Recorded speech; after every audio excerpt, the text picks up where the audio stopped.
Hello and welcome to In Our Community. My name is Mark Isaac Potter. I'll be your host for this segment of the show. We're interviewing today and visiting with a very fascinating man.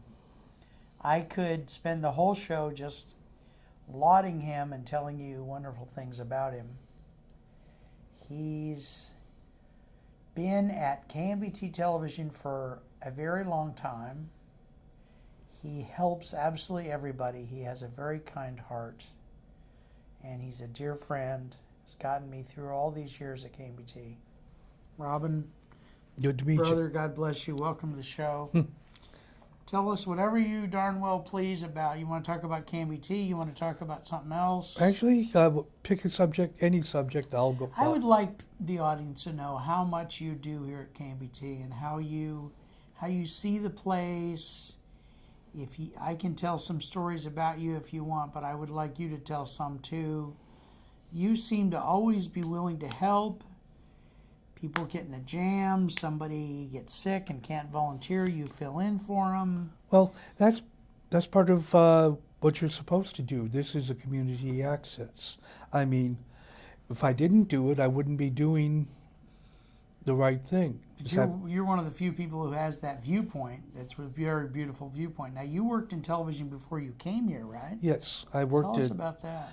Well, I worked several different places. I handled overflows, but then I got hired as part-time engineer and crew chief at KTEH Channel 54 back when they were Channel 54. What was that? Because that's been a lot of years now since there's been a K.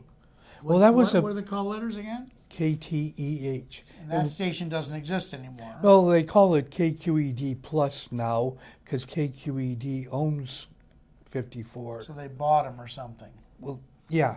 We're going back into the history of television here in the local area. At any rate, I was at KTEH for a few years as a crew chief and as an engineer, which meant I coordinated all the volunteer activity. How did you get smart enough to get that job? I mean, did you go to college for TV stuff or what? Well, okay, nowadays they teach television in a college. Back then, you took several different courses and then called it TV. I'm serious. Say that again. I have a learning disability. Okay, say it again. You took several different courses. Like what kind of courses? Okay, for camera work, you took cinematography. Okay. Which meant you learned how to use a camera. Okay, you also took electronics because you did your own camera maintenance. Really? Oh, yes. Whoa. And then you took all the other courses, like you had to be able to, in a pinch, write a script or organize. You also took business administration. Why? Well, this is... You weren't the manager of the station, No, right? But the point being, you had to know business structure. Okay, in order to fit into the team or what? Well, without business structure, you wouldn't know whether you're being taken for a ride or not. Okay. Well, the thing is, okay, you come in, tell me that you can do this and this. You mean like as a volunteer on your team or something? Yeah. Okay. As crew chief, I was volunteer. Now, technically there's no money, but there is money because you have liability insurance. You have to feed all your volunteers. If there's an accident, you have to. So the point is, you have to know what a procedure is. How long were you at that station, KTEH? Oh, probably 7, 8 years. Wow. And then you came directly here, or was there something in between? There was things in between. Okay. KTEH was, well, PBS, everyone's fighting for money. Okay. And because it's run by sponsorships. Most back in that day, it did. They weren't allowed to advertise, I don't think. Right. And donations, sponsorships. but we couldn't call it sponsorships. We had to call it Grants or grants okay. and other, So the point being, you had to be able to do that. And time allotment. Okay, what most people don't realize is you tune on a TV channel, and Donahue, Oprah, Jay Leno, and the rest all appeared to come on seamlessly. Well, Oprah was in, I forgot where Oprah was in, but Donahue was in New York. Leno Oprah was in Chicago originally. Ah, that's right. So the point being, this all appears to come on seamlessly. Well, there's a lot going on behind the scenes. But you're going from New York to Chicago to L.A. to wherever, okay. and San Francisco, because your news would always be local. Even the international would be presented by local People. So what happens is it all appears to be seamless, and it all appears to be happening at the one station, but you've got satellites cutting in and out all over the place. Okay. So you have to know time coordination. Now that's all playback. Were you also in playback over there, or what? Is that called playback? Well, it's record and playback because, okay, like we'll take Sesame Street. Your Saturday shows would be coming in late Wednesday night, early Thursday morning. They would come in off the satellite. You would record them so you could play them back. Okay, in that time. Right. In those days. Exactly. It's probably different now, right? Well, no, because the thing is, satellite time, because the alternative is courier. Literally. Somebody brings it in. In fact, there used to be a term in access television called bicycling, where you literally took something from one station to another with a bicycle. And it was used in PBS as well as all the standard networks, but satellite, and they put it on the air 2-3 times on the satellite, so you had 2 or 3 opportunities to record. Okay, to grab it off. Okay. Right, but then it was up to you to play back. Okay. So what late Wednesday, early Thursday morning was the Saturday shows, like Sesame Street for the kids. Okay. Now, during pledge break, you had to be able to bounce live between PBS corporate and your local studio. Because they were begging for money, and then you'd go back to the show and come back and beg for money. Right. And you had your corporate talent, then you had your local talent, which was this talent at the station, and then you had to, remember, you had to feed the phone volunteers. Okay, now let's go, before we run out of time, let's come up here to the station we're at now. We're at KMVT in Mountain View, California. Our website is KMVT15.org. Tell us about when you first came here, because we may do shows in other months where we talk about more recent experiences. So if you would you please start with when you first came to KMVT? What was your experience? When did you come? How long have you been here? I honestly don't. I'd have to look that up. But I started 20 years or? Oh, no. Well, actually, I came here in 2001. That's 16 years. You were already here, I think. Well, not as a staff member, as a volunteer. Okay. Now, you had to take all the courses, liability insurance. So I completed all the courses in 1989. Here? Yes. Wow. So I was 89. I didn't know we existed in 89, because that's way back. Okay. And I was doing sports as a camera operator. Okay.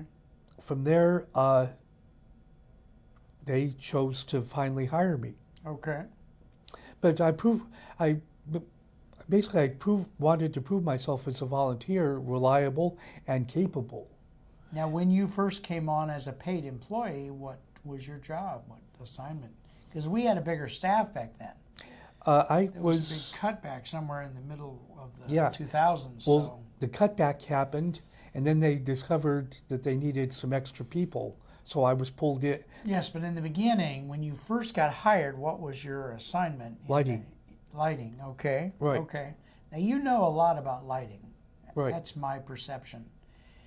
I don't know today if we'll have enough time to go through all the things you know about lighting, but could you briefly, I know it's hard for you to Actually, briefly. No. I can sum it up. Okay. Basically, there's all sorts of possibilities for lighting, but the key thing is you have to give the producer and the talent what they want. It seems hard. Lighting, I was a volunteer in lighting when I first came here, especially on field shoots. I would go out with some staff members that are not here, and I would just simply pretty much do what they told me in terms of the classic three-point lighting. I never understood, I honestly never understood what I was doing. Well, You know, the shading of a face well, and all those things to make it look right is I'll make- very difficult, in my opinion. okay, the philosophy between that is you have a main source of light. Originally, that goes back to the old artists, Michelangelo and the rest of them. Okay. So that would be sun. It would be the sun. Yeah, or candlelight. Okay. Then what you had is, because everything was whitewashed, that would be your soft reflective light. Okay.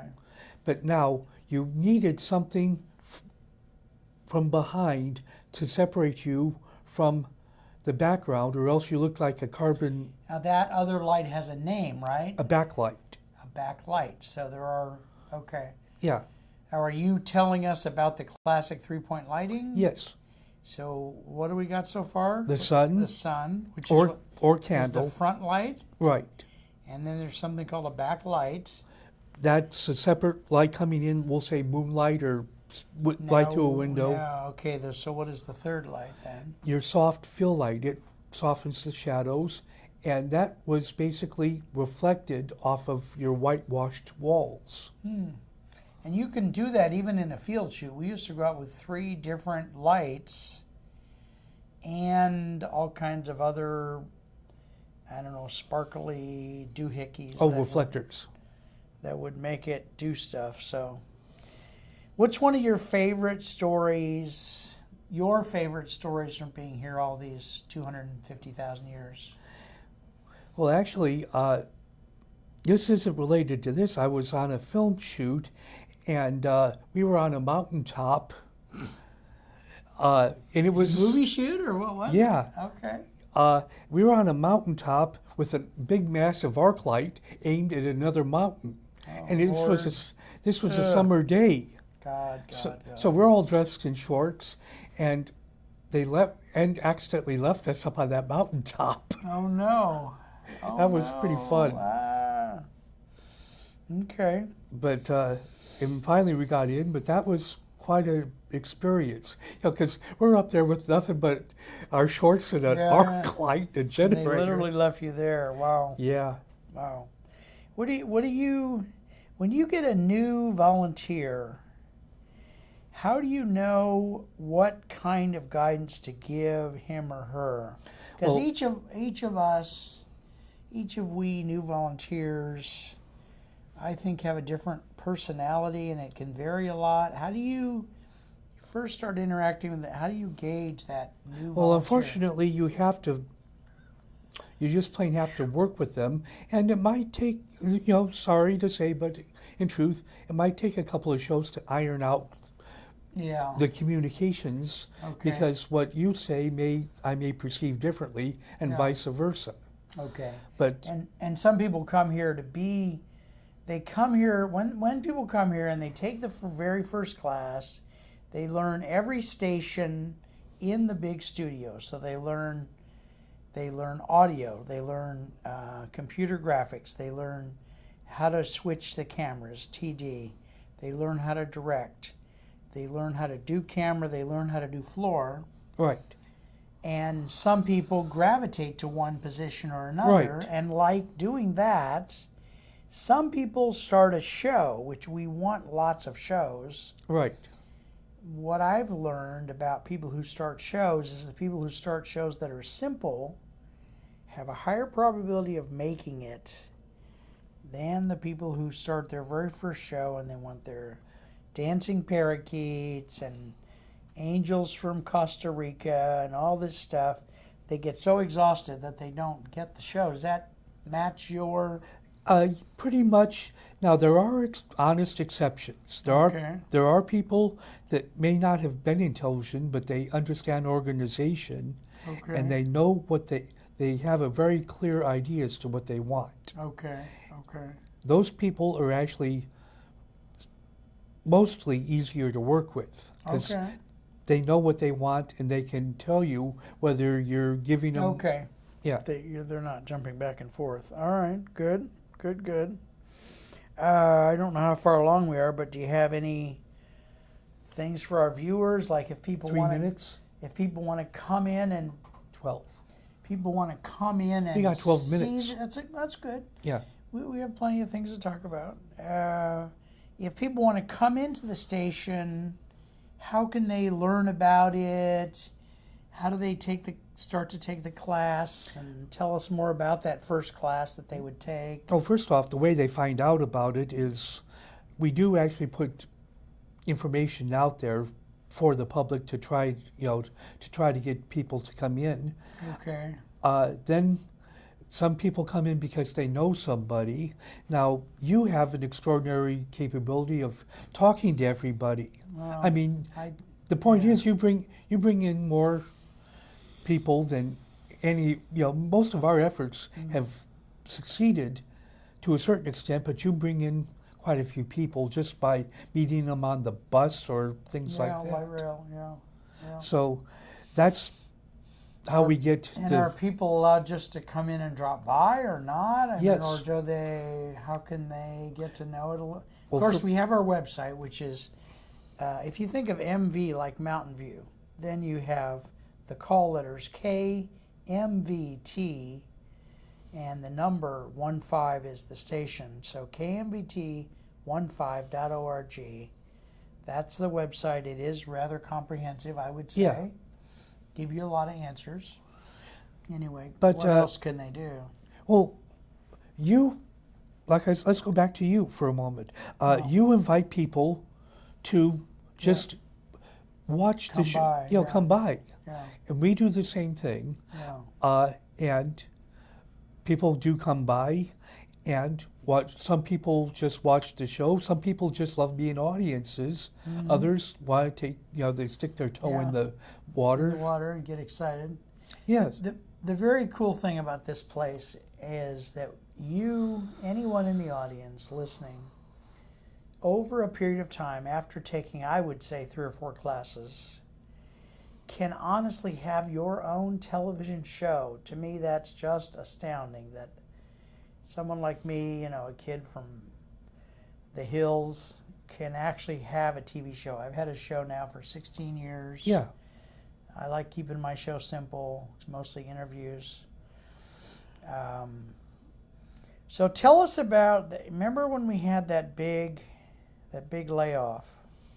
The state cut a bunch of funds, and then we had to cut staff. That was one of the rougher times, right? Yeah, that was. And like I said, I came in just after that because they did cut the staff. Yeah.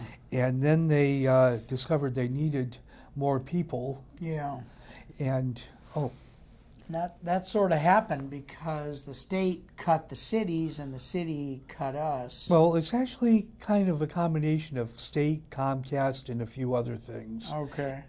And maybe there's some of this you're not allowed to talk about. I don't mean to. Right. And, well, let's be honest here. Sometimes things start going awry with management. I mean, it's unfortunate, but it is a possibility. Yeah. And if you just take a little tiny slice of 3 or 4 different items, all of a sudden there's a big hole in the pie. And this was quite a few years ago, so we've had quite a bit of astounding success. In fact, are we allowed to talk about this new deal with CNN or not? Or that kind of is a nice thing that happened. Well, we're using using some of their facility, but Yeah. We're basically, there's a small portion of our station set aside Mm-hmm. for CNN to use as a news point access. Yep. And basically it's sent to Philadelphia, I believe, where it's Yeah, I controlled. think so too. Yeah. And they cut them in and out. Like, let's say you happen to have someone that's at Stanford, it's simpler to run him here than it is to run him up to San Francisco Right. for a Right. And especially when there's a breaking story in the world, an important breaking story, this room that we're using now gets used for bringing in experts locally and having them speak to that exactly. special situation. So, how's our time there, Ann? Ann is our camera person today. 7 minutes. Oh, we're doing good. I wanted to ask you something. Remember, I'm doing some of the history. Our station used to be number 6. Right. And I even had, for real, which Doug told me to not wear anymore, it confused people. I had one of the original number 6 t-shirts, which I got rid of, but probably should have kept. And I remember Doug Broomfield was our manager. That's about five managers back. And there was a big concern that our station was going from being number 6 on the dial to number 15. Oh, yeah. You want to speak to any of that that you remember or not? Well, basically, That was years ago. Was that 15 years ago? It's been a long time. probably between 10 and 15, somewhere in Yeah. that ballpark. Yeah. Okay. Our numbers are assigned to us by Comcast. Okay. Now, Comcast did a reorganization as to, they have drama, they have comedy, they have music, Yeah. and they were trying to categorize and Yeah. group it, and that's how our number got changed from 6 to 15. And it looks like now, and most of what we're saying here is our opinion. I didn't do a big fact check thing about all this. We're just talking about the station. Now what happens is our station with Comcast, you can see our station on Comcast in 4 local cities: Sunnyvale, Cupertino, Mountain View, Los Altos. If you go farther away and you put channel 15 on your Comcast, you will see a different community access station, like you might see San Jose or you might see Palo Alto. So I think Comcast was trying to make a smoother. Yeah. They were doing something that they meant to be doing something good. They're trying to make a smoother thing so that people knew that 15 was always the local community access channel. And we do other channels. We do a government channel. We do an educational channel. 26, Can 27. you tell us more about those stations? Okay. 26 is reserved for things like city councils and things like that. Environmental subcommittees and... Right. Now, of course, Sunnyvale had to be different. So, we love Sunnyvale. So, we're now in Sunnyvale. We're 26. Okay. Oh, and, okay. And 15 is. Oh Lord. Okay. And all right. We have just slightly less than 5 minutes. Mm-hmm. Anything you want to tell the audience? I would like to see people come by and visit, or just. Oh yeah, we definitely give tours. Okay. And we talk about the station. We talk about the crew possibilities, and most people, just kind of nod and then go on. We get lucky and get a few, and this way, one of the things is if you really learn how to do stuff here. Let's say you want to play around with your own ideas, even at home, it gives you a better clue as to how to do things properly and in an orderly fashion at home. Yep. Another thing we do is there's a lot of services we haven't had time to cover in this show. We'll try to cover them in a future show. One of them is once you take a certain set of classes, you can rent out at a reduced rate from retail equipment like cameras, microphones. You're obviously responsible for this stuff, while you've got it, but you can rent it out. You can go out and do a field shoot. You have to have taken a field shoot class before that, but you can really get some good equipment and go out and do a field shoot. You can't do something you get paid for. You can't go out and do a wedding videography and get paid a bunch of money, but you can interview your cat or your neighbor or something. Or Yeah, but we do recommend you shoot something that we can air. yes, there is a contract. If you have a show, 3 minutes, okay? Thank you, honey, dear, whatever word I'm allowed to use nowadays. You do sign a contract that says, as a producer, it says when you make a show, KMVT gets the first right to air it because you've made it here. So you do get it aired here. Once you air it here, I think 2 times, then you can share it with the rest of the world. You can try to send it over to other community access stations in other parts of the country. I know there's one show here, a music show. They tape the show here, they air it here, and after it airs here, they ship it to different parts of the United States, like Texas and all over the place. So. Well, not only that, we're seen on Roku. Yep, Roku. Uverse 99 for those who don't have ATT, the Comcast. ATT And Uverse. we're also on YouTube. So the point being, and everything is linked to everything. So the point is, if you can't find us, I have to ask, are you looking all that hard? Yeah, because YouTube is, and our show, my show, this show is called In Our Community, airs at 4 o'clock on Mondays on all those platforms. Uverse 99, Roku, YouTube, Comcast 15. Are we close to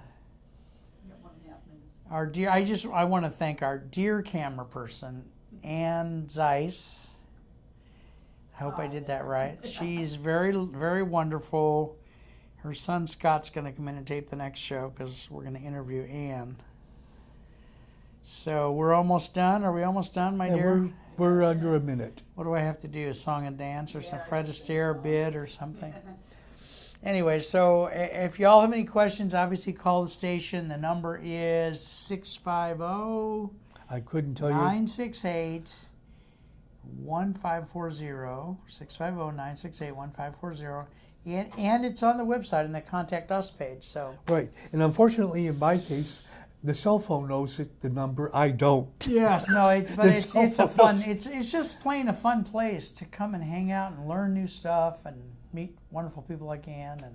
And I do thank you for trying and being patient and watching us. Yes.